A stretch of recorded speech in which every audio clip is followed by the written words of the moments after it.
The boy woke up every night at 2 a.m. to a strange knocking sound beneath the floor. He called for his mother, but she didn't believe him, until she hired a floor repairman and discovered the horrifying truth buried underneath. Thud. Thud. Thud. The knocking came steadily from beneath the thin wooden floorboards, echoing like fingernails scraping against the lid of an old coffin. Lucas opened his eyes.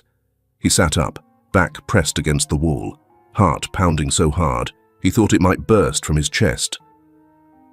Outside the window, snow hadn't started falling yet, but the thick fog hung low like a shroud over the Vermont sky. The alarm clock on his nightstand gave a soft click. Its red hand pointed exactly to 2 a.m. Third time this week. He clutched his worn teddy bear tightly to his chest and pulled his knees up. The soft scratching sound returned. Thud. Then silence. A moment later, it came again. Same spot, right beneath the floor, right under his bed. Quietly, he slid off the mattress, his small feet meeting the cold wood, without a sound. Not a step, just steady, careful breathing. Lucas sat down, pressing his ear to the floor. Silence, but not true silence. What he heard had a metallic tang to it, something choked, like breath trapped beneath the boards. Faint, but real. At the front of the house, Emma sat curled up near the fireplace. She couldn't sleep tonight. On the table, her laptop was still open to a half-finished job application. An email had just been sent to a medical center in Burlington. No guarantee they'd call, but she had to start over somewhere, anywhere really, as long as it wasn't back there. She reached for her glass of water, then paused when she heard her son's bedroom door creak softly open. She turned her head. Lucas stood in the hallway, hair messy, eyes wide. Not the loud kind of scared, but the quiet fear of a child who knows how to live in the dark. "You heard it again?" Emma asked, setting the glass down gently. Lucas nodded. "Under the floor. There's knocking. Like someone's trapped down there, knocking to get out." Emma stood, picking up a small flashlight and walking toward the hallway. "Probably just rats banging into the pipes again, honey." "It's not rats, Mom," Lucas said firmly. "I heard a man whispering, like someone moaning down there." Emma stopped. A soft wind hissed through the crack in the old window, carrying the scent of damp wood mixed with a hint of mildew. It had been 3 weeks since they moved in. A strangely cheap wooden house, left unoccupied for 2 years. A quiet place in the middle of a small town where neither she nor Lucas knew a single soul. After her husband died in a truck accident on his way home, just 4 minutes from their old front door, Emma decided to leave everything behind. She wanted some place silent, remote. But now, that very silence made her skin crawl. She opened Lucas's bedroom door and swept her flashlight around the bed, across the floor, into each corner of the room. Just warped floorboards and a few rusty nails. "Nothing there," Emma said, keeping her voice calm. Lucas didn't respond. He picked up a piece of paper from his desk and pressed it into her hand.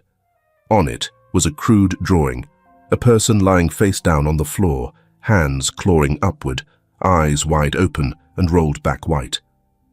"I didn't draw this," Lucas said. Emma froze.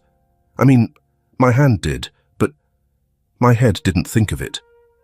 The next morning, Emma called Benji Ryder, the only handyman in the area whose number she'd found on a note in the grocery store. "Old wood warps easy," Benji said as he crouched, tapping around Lucas's floor. "But this hollow space underneath, that's a little unusual." "Hollow space?" Emma tilted her head, sitting on a chair. "Right here." He tapped with the handle of his hammer, a dull, muffled sound. About 3 feet square. No plumbing under it, no air vent, just sealed off with mismatched plywood. "Could it be an old access panel?" Emma asked. "Could be. Or something somebody meant to hide. Benji looked up at her. "Want me to open it?" Emma hesitated. "Number... not yet. Let's wait till the weekend." Benji nodded and packed up his tools. Before leaving, he turned back and added, "Something's off about this place. I'm not superstitious, but this house has had trouble before." That afternoon, Mrs. Doris Carter, the neighbor to the right, brought over a loaf of baked bread. Her hair was bright white, her coat covered in little American flag pins, and she spoke in a low, old-fashioned voice. "Been 3 weeks already? Time flies." She glanced at Lucas, then toward his bedroom door. "A family used to live here," Doris said quietly. Then they left. Right in the middle of winter, 2 years ago. No one knows why. No one asked. Emma nodded in thanks for the cake, but didn't invite him inside. That night, Emma lay awake, listening to the ticking of the clock. Lucas was already asleep, but just before drifting off, he whispered, "He's still there, and he's scared, Mum." Emma sighed. She got up, grabbed the flashlight, and walked toward her son's room. She pressed her ear to the floor. At first, she heard nothing. But then, click, click, click. A soft, steady scratching, very clear. Not a mouse, not the pipes. It was like someone was lightly dragging their fingernails across the wood, trying to say something, or maybe just pleading. She jerked back, her hands trembling. The flashlight slipped from her grasp and hit the floor, its beam tumbling along the baseboard. On the floor, the light passed right over a set of marks, 3 fresh, straight, parallel scratches. Emma stood frozen. In that moment, she couldn't tell if what she'd heard was real or just the echo of everything they had already lost. But when she turned toward the door, Lucas was standing there. His face was pale, his eyes wide. "He knows you heard him too," he whispered. And from that moment on, both mother and son understood. Something was there, beneath the wood. Something real enough that sleep, as they once knew it, would never come again. Click, click, click.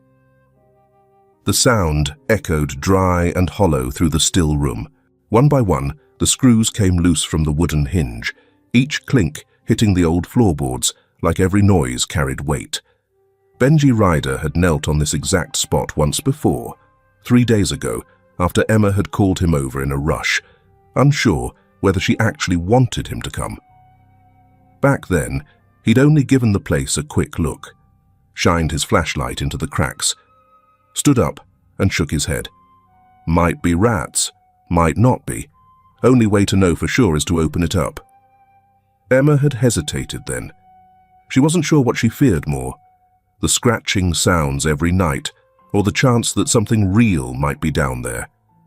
This time, he came back right on schedule. No coffee, no small talk, just gloves, tools, and silence. He knelt low at the edge of Lucas's bedroom floor, pulling the carpet aside. The dim light from the window spilled across his back, casting a long, unmoving shadow behind him, like someone else was watching from just over his shoulder. "I've never opened something that made my skin crawl like this," he said. Emma stood behind him, arms tightly folded across her chest.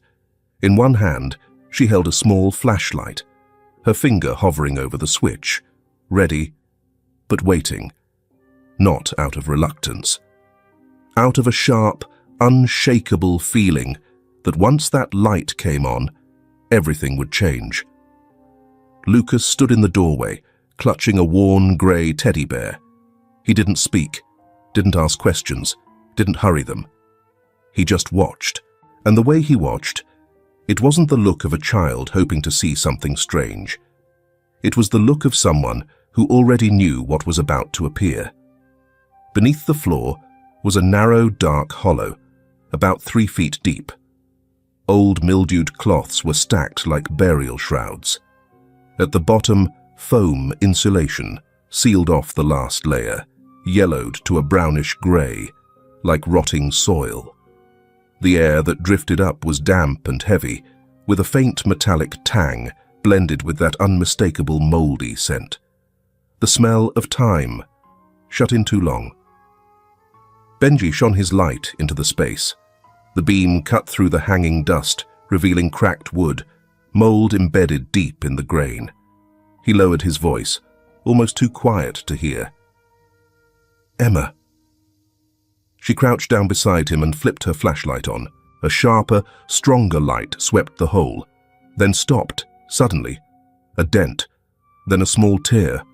Not long, but steady, deliberate, like fingernails scraping the same spot hundreds of times until the foam gave way and tore. Then a hand came through, not the kind that bursts out, lunging like in horror movies. It crept out, hesitant, trembling, each knuckle shifting as if even the one reaching out wasn't sure he was still truly alive. Emma stepped back by reflex, a stifled gasp catching in her throat. Her arms swept the air, nearly dropping the flashlight. Lucas jolted, eyes wide, mouth parted, but no sound came out. His stuffed bear slipped from his grip and hit the floor with a soft thud, a sound that somehow rang louder than anything else in the room. Benji froze on his knees, the flashlight quivering in his hand. His eyes were wide, mouth open, but no words came. A whisper, seeping out like moisture from the cracks in the wall, barely rose above silence. "Someone." It wasn't quite a voice, more like the sound of someone who had forgotten how to speak. The hand stayed there, trembling in the beam of light. The bones jutted sharply beneath the skin, pale as wax, the fingertips stained with mottled purple, dried blood, clinging to the nails like old glue. Then, the face appeared. First came the deep-set eyes, then the flat nose, cracked lips, teeth chipped and scattered behind a mouth that barely opened. Emma dropped to the floor, her back hitting the leg of the table. The flashlight bounced off the wall, its beam wobbling, making the room sway like waves. "Oh my God," she stammered. Benji scrambled backward, the light slicing across his forehead, glinting off the sweat-soaked patch beneath his tangled hair. Lucas screamed, a hoarse, chest-deep wail. He pressed himself against the wall, clutching his head as if he could make it all disappear. The man, or more accurately, the shadow of what used to be a man, whispered again, one word at a time, lips trembling as if his whole body strained to let out what he'd been holding in far too long. I heard the boy. I knew. Someone would come." His voice cracked like a tape played too slow, rough, distorted, warped by too many days, without use. Emma fought to stand, her hands shaking violently as she fumbled for her phone. The screen blurred with tears, not from emotion, but from nerves strung so tight they felt ready to snap, like the last string on a violin. 911, she breathed, half speaking, half hearing her own voice echo from somewhere outside herself. We found someone under the floor, a real person, still alive." Benji sat frozen, his lips forming silent words. Lucas curled up against his mother, burying his face in her arm, his small body trembling with each gust of wind sliding through the window panes. None of the three could remember how long it took them to finally step out of that room. But one thing was clear. From the moment that hand reached out from the darkness, nothing could ever go back to the way it was. One of the EMTs knelt down and quickly checked the man's blood pressure and heart rate. The man was barely whispering, his hands twitching, his eyes fluttering open, but unable to focus. His mouth released a string of broken syllables, not quite forming words. He's severely dehydrated. Could be hypoglycemia or complete systemic exhaustion. The other EMT nodded, pulling an IV line from the medical kit. Emma stepped aside, her arms wrapped around Lucas, her eyes still locked on the pale face that was slowly fading on the stretcher. They lifted him onto the gurney, covered him with a thin blanket, and wheeled him quickly down the narrow hallway. The stretcher wheels let out a soft screech as they rolled across the old wooden floor. Benji followed behind in silence, his shoulders hunched. Whether from the cold or from fear, it wasn't clear. Lucas didn't ask anything, but his eyes stayed fixed until the ambulance doors shut with a heavy finality. A man in a dark blue jacket stepped out of a nearby vehicle, his face unreadable. He was tall, with neatly trimmed hair, and carried himself with a quiet steadiness. His gaze swept over the scene with the air of someone not entirely convinced of what he was about to face. Emma walked out onto the porch without saying a word. The officer held his badge up to his chest. "I'm Elliot Brooks. I was assigned to this area earlier this month. We got an emergency report about a man found in a basement." His last words came out soft, as if he was questioning himself. Benji stepped outside and stood off to the side of the steps. He nodded in greeting instead of speaking. Not quite a basement. It was under the floor, sealed off, like someone was trying to hide it. Elliot raised an eyebrow. He pulled a small notebook from his jacket pocket. "Who found him first?" "I did." Emma's voice was dry.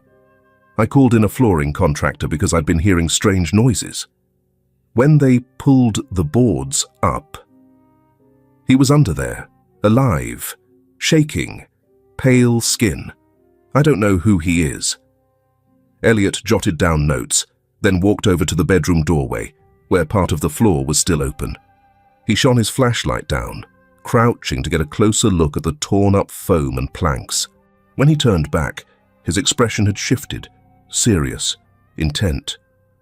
"I'll contact the investigation unit. Miss Emma, has anyone suspicious been around the house before now? We just moved in 3 weeks ago, bought the place through a realtor. The previous owner, I've never met him." "Do you have his name?" Emma hesitated, then answered, "Caleb Hargrove." Lucas stepped closer, his hand clutching the hem of his mother's shirt. "Officer?"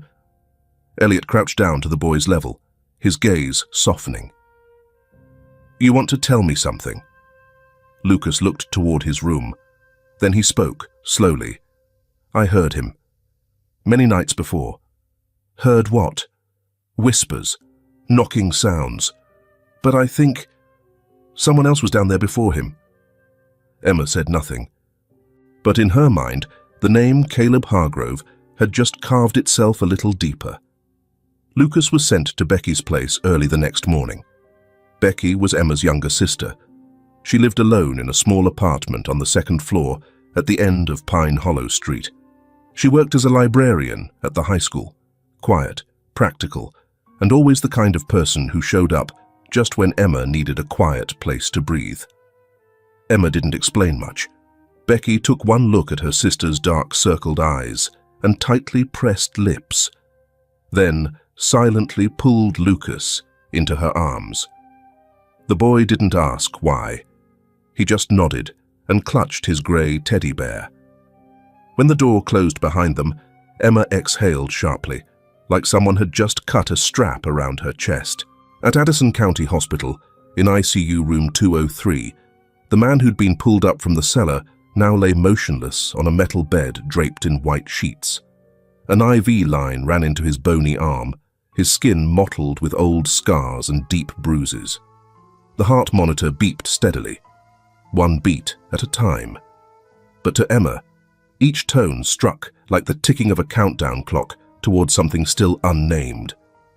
He was awake now, his eyes barely open, pupils not yet fully adjusting to the light. That look, blank, yet wary, made it seem like his mind was still down there under the wood, not quite ready to crawl back up into his body. Emma sat nearby, holding a cup of cold coffee, her back resting lightly against the chair. She wasn't sure why she was there. Maybe it was Lucas's eyes. Or maybe it was simply that she couldn't let someone who'd once been forgotten stay lying there alone again. The door opened. Elliot Brooks stepped in, not in uniform, but wearing a dark grey wool coat. He gave Emma a small nod, then walked over to the bed. "Good morning," he said, his voice low but steady. "I'm Elliot Brooks, the officer in charge of yesterday's incident. I need to ask you a few questions. Are you able to speak?" The man blinked. Slowly, he nodded, heavy and labored, like every muscle had to ask permission to move. Elliot opened his notebook and leaned in slightly. "What's your name?" A brief silence. Then his cracked lips moved. "Martin." Hale. Elliot jotted it down. "Mr. Martin Hale. Do you live here in this town?" Martin nodded. His eyes shifted toward the window, where the white curtain stirred gently in the early breeze. Elliot continued, his voice soft. "Do you remember why you were locked under the floor of 147 Maple Drive?" Martin swallowed dryly. His throat felt like it hadn't had water in days. I'm an electrician." He forced the words out, each one scraping his throat like glass. "The man who hired me, his name was Caleb Hargrove." Elliot tightened his grip on the pen. "What did he hire you to do?" "Fix the circuit panel, but I saw the basement. The door was locked.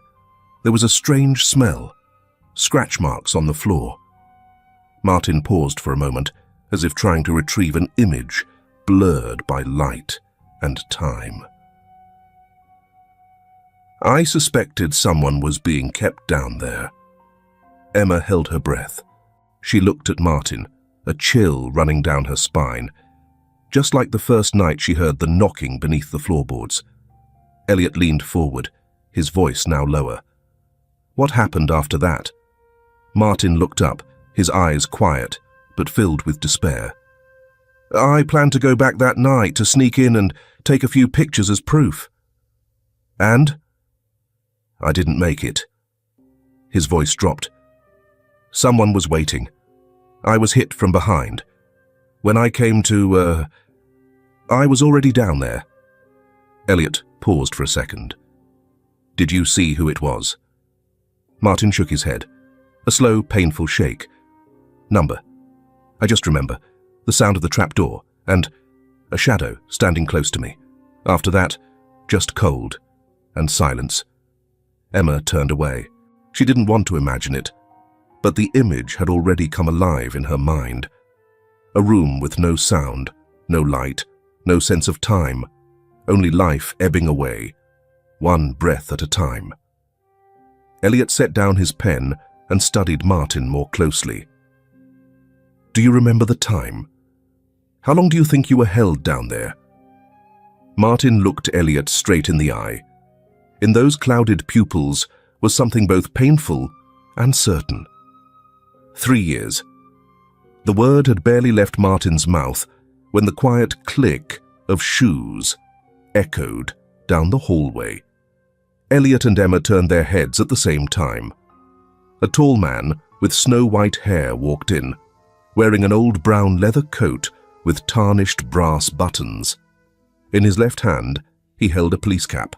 His right was tucked in his pocket. He stood steady, without needing a cane, but the way he walked, unhurried, deliberate, felt like a man who already knew exactly what he'd find on the other side of that door. A young nurse accompanied him, holding the door and murmuring quietly, "Sheriff Kessler. He used to be the police chief here." Elliot stood up right away and gave a short nod. "Sheriff." Kessler stopped right at the doorway. His eyes swept over Elliot and landed on the man lying in the bed. Martin saw him, and for a brief moment, the heart monitor spiked.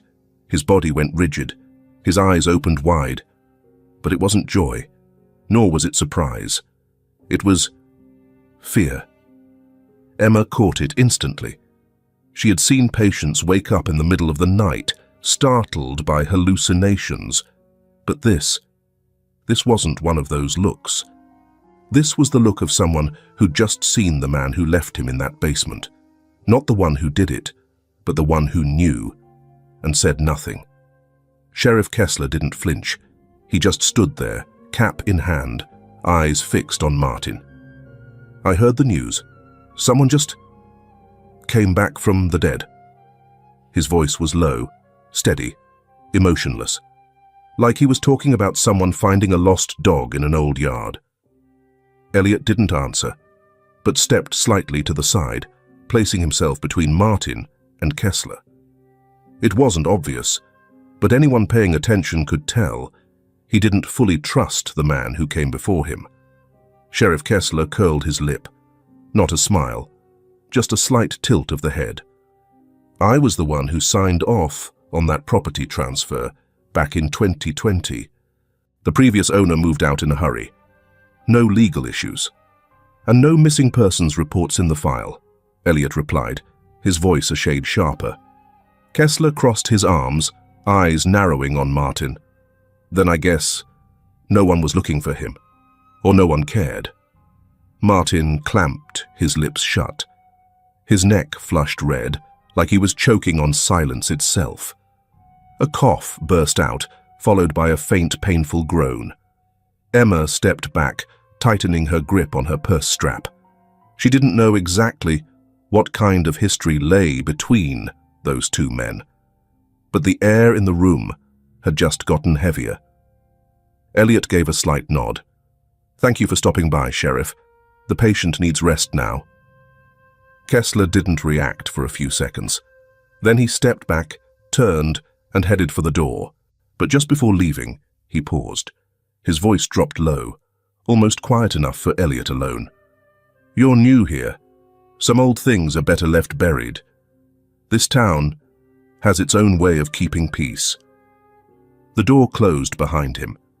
Elliot remained still, his hand tightening around the pen in his coat pocket.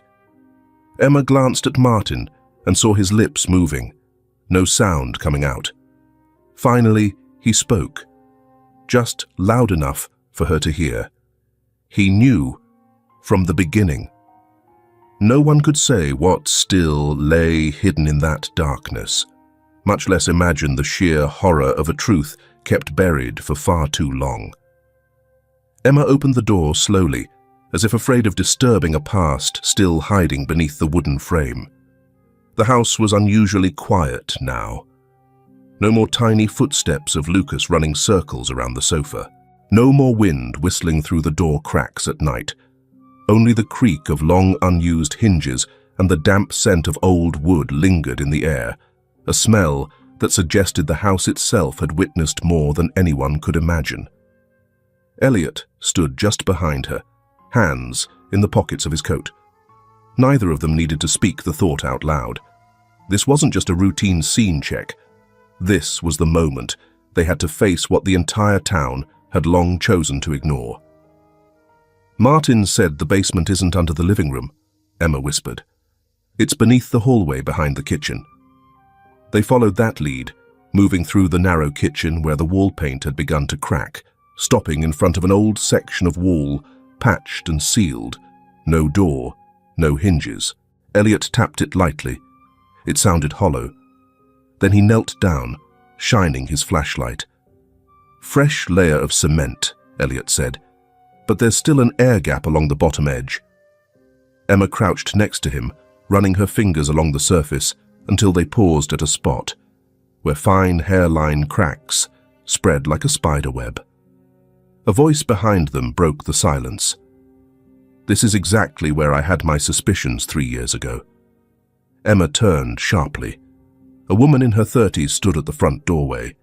Her shoulder-length hair framed a serious face, and she wore a clay-colored trench coat. In one hand, she held a voice recorder and a leather-bound folder. "Grace Milton. I'm a freelance journalist, and I'm not here to cause trouble. I'm here to set right what I once failed to uncover." Elliot stepped forward, instinctively placing himself slightly in front of Emma. "You investigated this case before." Grace nodded, her eyes darkened, as if remembering something long buried. "Caleb Hargrove used to be someone I was tracking. There were at least 3 missing children cases in the areas where he'd lived. I sent a series of reports to the paper. The result? I got suspended for defaming a citizen with no criminal record. A week later, Caleb moved out of town. She gently placed the file on the worn wooden table. Now I think he never really left. All three knelt in front of the cemented-over wall. Elliot used a crowbar from the garage to pry at the plaster. The sound of crumbling concrete echoed like snapping bones. After about an hour, the wall gave way. A hollow space appeared, low and dark, leading deeper below ground level. Elliot shone a flashlight down. The beam caught a set of rotting wooden stairs descending into what was clearly a real basement. They all stepped down, each footfall landing like the thump of a tightening heartbeat. Inside, the concrete walls were stained with handprints. In one narrow corner, symbols had been scratched in with something sharp. Children's names, dates, and tally marks. 5, 10, 30, 100. As if someone had lived there, counting the days one by one. Emma stood frozen, her eyes landing on a name. A. Lisa, 2016 Matty, 2018 CE. Grace stepped closer, shining her light on a section of old piping where a piece of torn cloth had been tied, like a keepsake. None of these kids were ever listed in the town's missing persons reports. Elliot said, and Caleb might still be here. Upstairs, Elliot's phone buzzed. He answered. Just a few seconds later, his face changed. Emma? He turned to her, his voice no longer steady. Lucas isn't at Becky's anymore. The back door was forced open. Nobody saw a thing. Emma went numb. No scream, just her body recoiling, hitting the cold wall behind her. Grace said, I'll check the neighborhood cameras. He might still be close. Elliot nodded, already dialing the station. Emma stood there, her hand trembling, not from fear, but because fury was already rising in her chest. A rusty grey pickup turned off the dirt road on the west edge of town. The back window, coated in dust, was just clear enough to reveal a small hand pressed against the glass. Faint, weak, no scream, no sound, only wide, staring eyes, and a soft, distant sound from the trunk. Click. The rain started in the afternoon and didn't stop all night. The drops were fine, like mist, falling steadily, laying a damp chill over everything, including people's hearts. Emma stood outside the town police station, her black coat soaked through, hands clenched tightly around the strap of her bag. Beside her, Elliot and Grace had just stepped out after over an hour in the meeting room, a room where there'd been no pounding on the table, no urgent phone calls, and most importantly, no orders to act. The chief of police, Roy Delaney, Sheriff Kessler's successor, had spoken softly. We'll look into it. Maybe the boy just wandered off, or someone picked him up by mistake. Emma had looked him straight in the eye then, eyes that knew more than they let on. They sat at the cafe across from the station. The place was quiet, the dim lights casting a faint glow across the rain-speckled wooden table. Elliot pulled a folder from his coat pocket. I just checked the state system. Caleb Hargrove's records have been completely wiped. Grace raised an eyebrow. That's not possible. Not just his personal file, birth certificate, property taxes, even ID photos. Elliot lowered his voice. Someone high up in law enforcement had to do it. Maybe Kessler, maybe someone above him. Emma bit her lip hard enough to draw blood. They let him exist, like a ghost. Grace left the table first. She had a short meeting with the one person she still trusted, Ali Greer, the town librarian. In the basement archive room of the library, a fluorescent light buzzed overhead. Ali quietly pulled out a file box by hand. Each entry listed the year, address, and head of household. Grace opened the box, her eyes skimming quickly over the index cards. She stopped at one. The house on Maple Drive, year 1997, A little girl named Naomi Ellsworth was reported missing from there, 6 years old. No body ever found, no suspects ever charged. Ali lowered her head. None of us were allowed to talk about that case. Kessler closed the file after 3 months. She paused. Naomi was his biological niece. Grace froze. Emma stood still in the empty room, the dim nightlight casting her shadow long across the floor. The brown envelope in her hand felt like it was burning hot, even though it gave off no heat. Her fingers slipped under the paper's edge, slowly drawing out the photograph inside. In the photo, Lucas, her boy, the same child who just last night had been hugging his grey teddy bear, sketching on the kitchen floor, now appeared with both wrists bound by rough old rope. His collar was rumpled, and the lighting flickered as if from a broken bulb. His eyes were wide, round and wet, like he already knew. His mother would be the first to see this picture. Below the photo, scrawled in blood-red letters, "If you keep talking, your kid will be the next one in the basement." In that moment, Emma's world didn't shatter with a bang. It broke in absolute silence. The apartment sounds vanished. No ticking from the wall clock, no rain pattering against the porch, no wind slipping through the door crack. She couldn't hear a thing, not even her own heartbeat. The paper slid from her hand and fell to the floor like a dagger sinking into her gut. Her knees buckled. One hand hit the wood to catch herself, her breath escaping in a choked gasp, like someone had just squeezed her chest shut. She didn't cry. She didn't scream. Her whole body just trembled, as if caught in a cold she couldn't name. For a fleeting second, Emma thought, this is when people lose their minds. This is the line. Once crossed, you break, and you never come back the same. But she didn't cross it. She got up. No shouting, no calling out Lucas's name, no throwing things. She simply bent down, picked up the photo, folded it carefully, and slid it into her inside pocket. Each movement deliberate, like a ritual. Not because she was cold, not because she was scared, but because something inside her had just shifted, slowly, deeply, and sharp as steel. She walked to the kitchen table and reached for her phone, searched for the name Elliot Brooks, pressed call. He picked up after the third ring. "Emma?" His voice held a trace of concern, but she cut him off direct. "I just got a photo of Lucas." A short silence on the other end. Then Elliot asked, voice dropping low, "Who sent it?" "No idea. No postmark, no return address. Just a threat, if we keep digging." Elliot held his breath, but Emma didn't give him a chance to speak. Her voice no longer trembled. "I'm not calling the police. I'm not telling the town either. I don't need any of them anymore, Elliot." She pressed each word like driving in nails. "From now on, we do this alone." And for the first time all day, she felt like she was breathing the right way. Not because someone told her to, not because someone allowed it, but because if she didn't breathe, the silence would be the thing to kill her, before Caleb ever could. A figure stood still behind the trees lining Maple Drive, face hidden beneath a raincoat hood.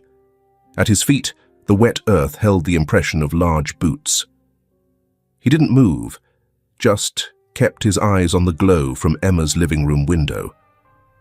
Then he turned and melted into the darkness. The light didn't reach where he stood. No one could have guessed that just when things seemed ready to unravel was exactly when the real nightmare began. The sun had just disappeared behind the old pine trees on the horizon.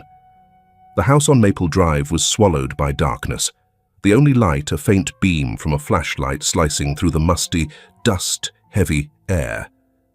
Emma had made up her mind to return, not out of hope, but to confront the past. She needed evidence, and she couldn't do it alone. She called Grace Milton, an independent journalist who had once pursued the town's missing persons cases. Grace didn't ask many questions. She simply agreed after one sentence. "I need your help, if we want to expose Caleb." They returned to the house together, bringing flashlights, tools, and a fear too heavy to name. Grace Milton, the journalist, crouched down quietly, her hand resting on a patch of damp, blotchy wall.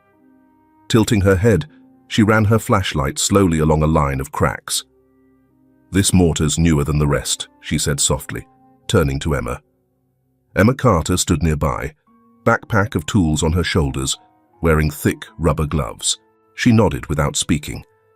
Every movement they made was quiet, as if they feared waking something still lurking in the house's dark corners. They started prying at the bricks with a small crowbar. With each layer of cement that crumbled away, a sour, damp stench seeped out. After nearly an hour, a small opening appeared. "There's something inside," Grace whispered. Emma reached in and pulled out a handful of crumpled papers, soaked and black with mold. They laid them out on an old wooden table, gently patting them dry with tissue. The handwriting was shaky, scrawled in pencil, faint and trembling. "My name is Aidan. I'm 10 years old. Somebody, please help me." Another slip of paper, the writing smaller and more uneven. "The electrician. His name was Martin. He came. He held my hand. He said I'd be okay. But then he disappeared. I think he's dead." Grace's voice caught in her throat. "This boy met Martin. They were both trapped, but he didn't survive." Emma stood frozen, her hand clenched tight and pale. She didn't dare imagine where Lucas might be now. Her eyes drifted toward the corner of the room, where the flashlight illuminated words scratched into the wall with a rusty nail. Matty, 2005, 4 tally marks, and a 5th one slashed across. "Day survived," Emma whispered. Elliot arrived shortly after Grace's brief call. He was in plain clothes, a forensic kit slung over his shoulder. "What have you found?" Grace handed him the note. He examined it, then exhaled deeply. "Boy named Aidan. Went missing in 2002. The case was never fully investigated. The sheriff back then was Kessler." Emma looked at Elliot. "You're sure?" "I checked. Caleb Hargrove lived at this address from 1999 to 2015. During that time, at least 3 children went missing without explanation. Every case was closed after a few weeks." Grace suddenly bent down, picking something small from the wall's crevice, a scorched photograph, edges burned. In it, a thin man in dark glasses, Caleb, stood beside a heavy-set middle-aged man, Sheriff Kessler. Behind them, a battered silver pickup truck with a faded license plate, but an unmistakable shape. "That's the truck that took Lucas," Elliot said, his voice hardening. Emma stared at the photo, feeling like her heart was being squeezed in a vice. "We were wrong to trust the system," she said slowly. Grace nodded. "We need to find Matty. That name doesn't show up in any residential records, but I've come across it before, in an old article that was later pulled from the online archive. A boy named Matty, said to be temporarily living with a relative on Maple Drive in 2005. No one saw him after that summer. No school enrollment. No missing persons report." She looked up at Emma and Elliot. "Caleb carved that name into the wall. That means the boy was here, and he never left in any normal way." Elliot pulled out a map and pointed to a wooded area east of town. "That photo was taken here, the old quarry. It's been abandoned since 2004. Trucks used to go in and out constantly. If Caleb's still operating, that's the only place remote enough." Emma took Aidan's note back in her hands. She smoothed it flat, folded it with care, and tucked it into her chest pocket. "We're out of time." She was no longer a frantic mother. The look in her eyes now belonged to someone who had seen the dark and chosen to step into it without looking back. The old-growth forest east of Addison seemed untouched by artificial light. Beneath the damp canopy, an aging pickup truck rolled forward slowly, its headlights barely illuminating a few yards ahead. Elliot was behind the wheel. Emma sat in the passenger seat. In the back, Grace hunched over an old map they'd copied from the 1996 land use files. "About 200 meters more, and we'll reach the old hunting camp," Grace said, her voice dropping. "Caleb rented it back in 2004 under a fake company name. It's been abandoned since, but what's strange is the ownership has been kept up, regularly, through an anonymous trust. His name no longer appears in the land records, but the legal trail still gives him access." Emma tightened the strap of her backpack.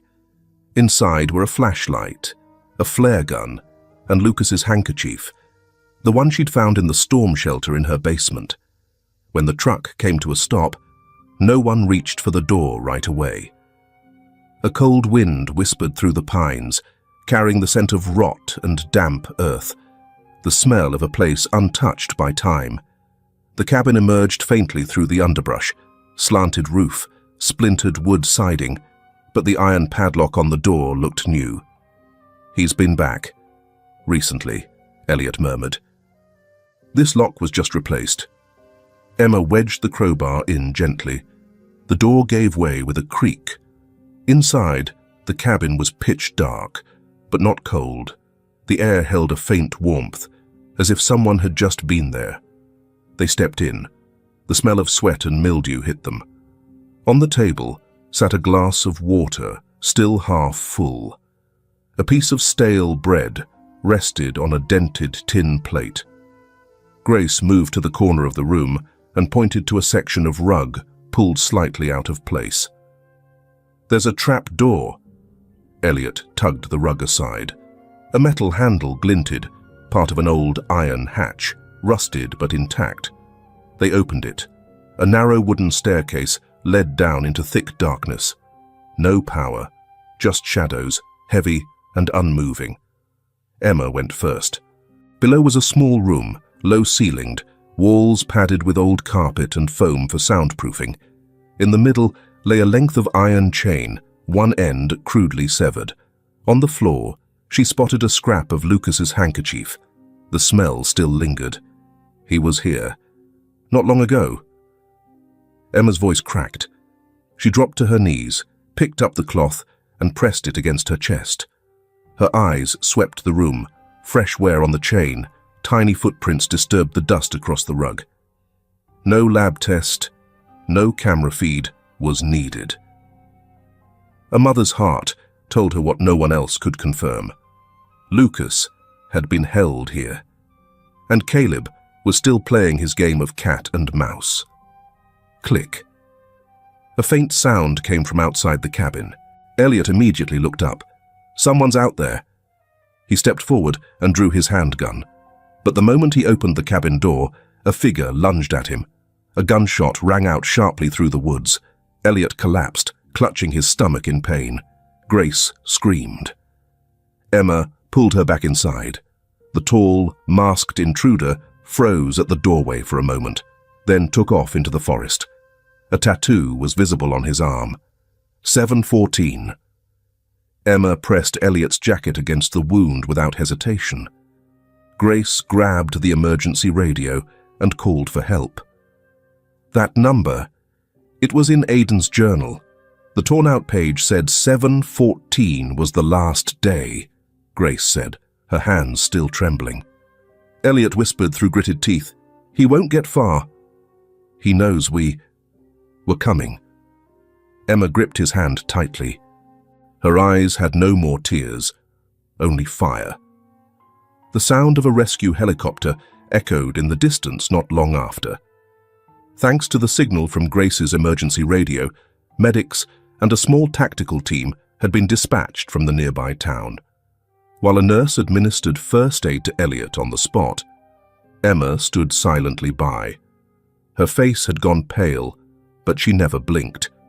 She tracked every motion, every steady beep from the monitor, as if willing Elliot to hang on. Elliot was lifted onto a stretcher, breathing through an oxygen mask, his face ghost white. But before they loaded him into the chopper, he managed to grab Emma's hand. In a faint voice, he said, "You have to find the boy. Don't let this happen again." Emma nodded, her throat tight with emotion, unable to speak. Snow had been falling heavily since dawn, covering the rooftops of Addison in a pale, bone-cold blanket. Roads were cut off, cell signals flickered in and out, and the local radio sputtered as if someone was tampering with it from afar. Emma stared out the window of Pastor Carl's house, where Elliot was being kept safe after the shooting. She knew now. This town was no longer safe, and no one could be trusted, except the few standing with her, searching for the truth. Elliot lay still on a plain, wooden bed. The nurse had dressed the wound, and though it had stabilized, he still needed time. Pastor Carl, a man in his 60s with a face weathered by years and eyes that held more than they said, was the only one who'd dared to take them in. He had once been the town's spiritual guide, but after Caleb vanished, he quietly stepped away, saying only that conscience wouldn't let me stay blind. "We're running out of time," Grace said, her hand resting on a map spread across the table. "Kessler's hiding something, and I believe he's the key to finding Caleb." Emma nodded, her eyes fixed on the red dot on the map. The second logging camp, once used for timber, but according to Martin, that's where the children had been taken. Before they disappeared for good. Just then, Allie Greer, the town librarian, called. Her voice was shaky, urgent. "I found a tape from the library's internal security system. Last month, Sheriff Kessler came in around midnight, and someone was with him. I think it was Caleb. I made a backup, but you need to get here fast. I'm scared. Someone knows I have it." Emma and Grace set out at once, driving through snow-choked streets. The library was closed, but Allie let them in through the back, pulling the curtains tight like she was hiding something sinful. She opened her laptop, her hand trembling as she pointed at the screen. "Here, the 11th, last month. Kessler walks in, and 13 minutes later this person shows up. You can't see his face, but the walk, the way he moves his shoulders. It's Caleb." Emma felt her chest tighten. If Caleb was really alive, and Sheriff Kessler had known all along, then they weren't just facing a cover-up. They were up against a conspiracy that had lived in the shadows for 20 years. Grace turned to Emma. "We have to force him to show his hand." They talked for nearly an hour, planning it out. They'd use a fake witness, make an anonymous call claiming someone had seen Lucas at the second camp. Every minute, every step was calculated. Emma knew, if they made a mistake, it wouldn't just be Lucas. She and everyone involved could vanish without a trace. That night, they watched from a distance through binoculars. At exactly 1:43 a.m., an old police cruiser quietly turned onto the snow-covered road leading to the camp. No siren, no lights. A man stepped out, tall, broad-shouldered, wearing a knit cap, but the familiar face couldn't be hidden. Sheriff Kessler. Grace hit record. The infrared camera captured every movement with perfect clarity. Kessler walked around, checked the cabin doors, then pulled out a key. He took the bait. "We've got him," Grace whispered. Emma kept her eyes on the binoculars, her heart pounding with fear and fury. The truth wasn't coming out in a report or someone's story. It was unfolding live, in the shape of a powerful man, quietly helping a monster. When Kessler left, they followed from a distance, documenting the entire route. He didn't return to the station. Instead, he turned down a back road behind the cemetery, one only locals would know about, that led to an old wooden shed. once used to store hunting gear. Emma looked at Grace. "We can't wait any longer. Tomorrow I'm bringing that video to Carl. If the press won't speak up, he will. From the pulpit, where the whole town has to listen." Grace nodded, then looked down at the map. Her finger pointed to a strange marking, faint but highlighted in smudged red ink. "Hold on. This isn't on the official zoning map. But Martin once mentioned an old tunnel. Ran from behind the cemetery all the way to the base of Claymore Mountain. It might have been an escape route or a passage Caleb used to move people." Emma followed her gaze, a tight knot forming in her chest. If he's still running things, that's where Lucas is. Or at least, what's left of him. They looked at each other.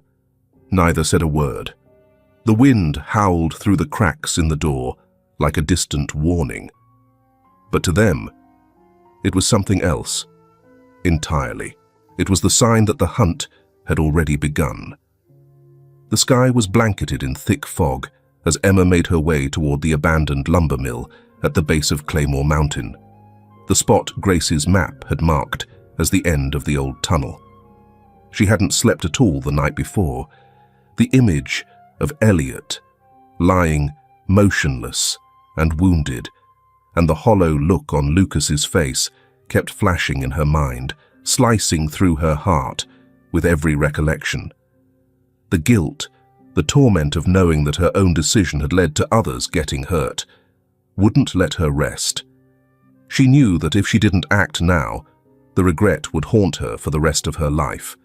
She hadn't told anyone, not the police, not a soul. There was no time left for waiting or asking permission. If Lucas was still alive, he was here, and only she could bring him back. The lumber mill's door creaked as Emma pushed it gently open. The wind whistled through the gaps in the rotting planks, like the breath of the past stirring awake. Inside, the floor was blanketed in dust, but a trail of fresh footprints was clearly visible. She pulled out her flashlight and aimed the beam into the shadow beneath the stairs, where a floor hatch was hidden under a thin rug. As she peeled it back, a cloud of dust rose into the air. Beneath the boards was a passage leading down, dark, damp, and thick with the smell of decaying earth. Emma lowered herself carefully onto the narrow wooden steps, one hand gripping the cold, damp wall. Every step matched the pounding of her heart. Every breath was a silent plea. At the end of the path, her flashlight lit up an old metal door. The lock had been replaced recently, but someone had been careless. The hinges showed signs of having been pried open. Emma pulled a hairpin from her jacket pocket and slid it into the keyhole. A few seconds later, a faint click broke the silence. Inside was a small concrete room. No windows, no light. The walls were covered in rough charcoal drawings with a few desperate words scratched beside them. In the corner, a small body lay barely moving. Lucas. Lucas! The boy looked up, eyes wide. He couldn't leap to his feet, his hands were tied, but the light in his eyes was enough to make Emma rush over and pull him into her arms. In that instant, everything else vanished. There was only breath, the pounding of her heart, and the cold skin of her son. But before she could cut the ropes, a sharp metallic sound rang out behind her. Emma turned. Caleb. He stood there, the flashlight casting a hard light across a face that had changed. Thinner, harder, sharp as stone. His eyes held no anger, just a chilling calm. "You got here faster than I thought. I figured you'd send the police, or maybe a reporter. Move, Caleb. I didn't hurt him. I just kept him, like the others. The ones no one looked for, no one cared about. I just played with them, in a fair way." Emma stepped in front of Lucas, hands shaking with rage. "They're children, not your toys." Caleb gave a faint smile. You're not like the others, the ones who cry a bit and then give up. But you came. Alone, to see the world I've lived in all these years." Suddenly, Lucas lunged, slamming hard into Caleb's side, knocking him off balance. In that brief moment, after Caleb had stepped in, but before his mother could cut the ropes, Lucas had noticed the small folding knife sticking out of Emma's back pocket. Probably the one she always carried for protection. With trembling hands and breathless effort, he had silently worked the blade in the dark, slowly sawing at the rope. Every movement careful, quiet. And the moment he saw his mother threatened, he didn't hesitate. Emma grabbed his hand and pulled him, running toward the hallway. They bolted through the dark corridors, breaths quick and ragged, heartbeats pounding in unison until a harsh white light shone from ahead. "Emma, Lucas, get down!" Grace's voice rang out, followed by Elliot, his face pale, his hand gripping a gun. Caleb gave chase, but as he stepped out of the bunker, a beam of light hit him straight in the eyes, and a voice thundered through the woods. "Freeze! Hands in the air!" Caleb spun around, ready to run back, but Elliot and 2 support agents were already blocking the rear exit. He resisted, flailed wildly, but within seconds they had him pinned down in the snow. Emma emerged from the bunker, holding Lucas tightly, her whole body trembling. Elliot looked at them, his eyes burning with anger. "Do you have any idea how reckless that was? What if he'd killed you? What about Lucas?" Grace rushed over, her voice tight. "Emma, my God, when I woke up and you were gone, I thought you could have been killed. Why didn't you wait for us?" Emma said nothing. She just held Lucas tighter and whispered, "I couldn't wait another minute." Caleb was handcuffed, his head bowed low. The calm demeanor he wore before was gone. He didn't say a word. The last bunker had finally been found. But as Elliot and the support team searched the back rooms, they uncovered 3 small steel doors, hidden behind rotting wooden panels. Behind those doors were 3 children, thin, shivering, and barely responsive to the light. Grace quickly began recording everything. Elliot called for more ambulances and backup. One of the children whispered his name, Aiden, the same name they had seen written on the scraps of paper Grace and Emma had once found. The evidence was undeniable now. As Caleb was led away, he looked back at Emma, eyes dry and unreadable. But as he passed Grace, she whispered, "You've got nowhere left to run. Even God's turned his back." And right then, one of the officers turned to Elliot and said, "We ran a check on the property records. This bunker was renovated a few years ago. The last signature on the permit was Sheriff Kessler's." The bunker had finally collapsed, but for the first time, light was beginning to flood the place that had been buried in darkness the longest. Emma clutched Lucas to her chest, while Elliot sank to the base of a tree. Grace stood still, gripping her camera, tears silently spilling down her cheeks. The hill where the old house once stood was now just a flat patch of earth, a few bare tree stumps, and the yellow investigation tape had been taken down. A gentle spring breeze drifted through, carrying dust and the scent of new grass. A small group had gathered around the land. No sirens, no flashing lights anymore. Only those who carried memories remained. Emma stood quietly among them. Her hand was wrapped around Lucas's, who was now wearing a white button-down shirt, collar fastened. The boy's eyes were fixed on a corner of the lot, where a small stone marker had been placed, engraved with a single name, Aiden. Beside her stood Martin Hale, still thin, but looking stronger than before.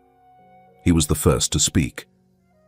His voice trembled but stayed steady as he told the full truth to the press and to those gathered.